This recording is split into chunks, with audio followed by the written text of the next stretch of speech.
Je me baladais sur Twitter, puis je vois un post, une énigme partagée par le médaillé field John Hu à base de cavaliers sur un échiquier biscornu, et je devais vous en parler.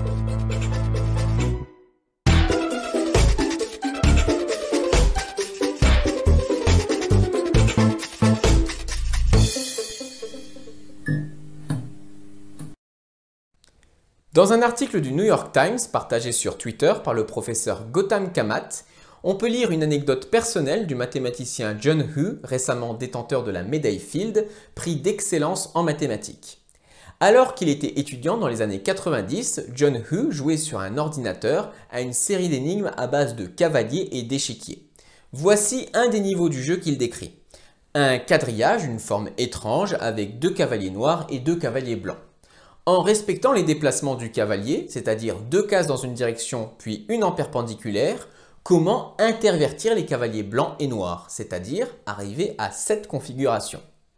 Les cavaliers ne peuvent évidemment pas sortir des cases délimitées. Et tous les autres niveaux du jeu étaient comme ça, avec plus de cavaliers et des formes d'échiquier toujours plus complexes. À ce moment de la vidéo, je vous invite à faire pause si vous souhaitez trouver par vous-même la solution. Car le docteur John Hu a véritablement cassé le jeu. Grâce aux mathématiques, ce casse-tête à l'allure compliquée devient un problème évident pour ne pas dire automatique.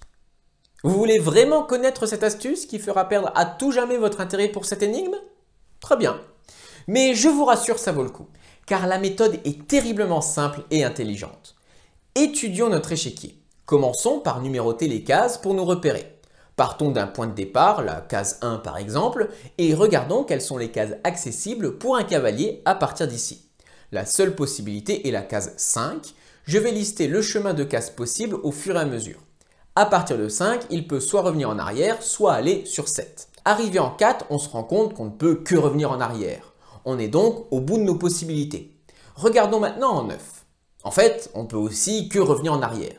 On se retrouve avec ce schéma qu'on appelle un graphe. Ici, c'est un graphe de parcours qui modélise les déplacements d'un cavalier sur notre échiquier. Bouger un cavalier et parcourir notre graphe sont deux choses complètement équivalentes. Mais vous serez d'accord pour dire que la représentation sous forme d'un graphe de parcours est beaucoup plus simple à appréhender. C'est plus clair. Et maintenant, que donne notre problème?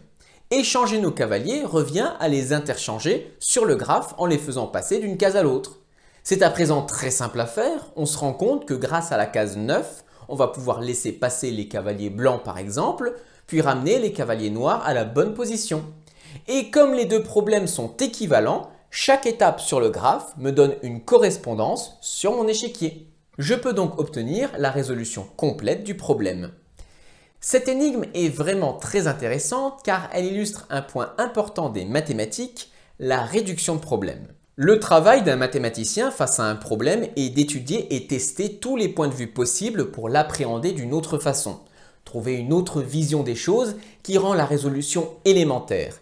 Et personnellement, ça fait partie des choses que je préfère en mathématiques. Quand un problème compliqué ou un théorème semblant ardu à démontrer devient trivial via juste une petite idée brillante. Et en plus de ça, cette énigme est un super moyen pour briller en société. À plus!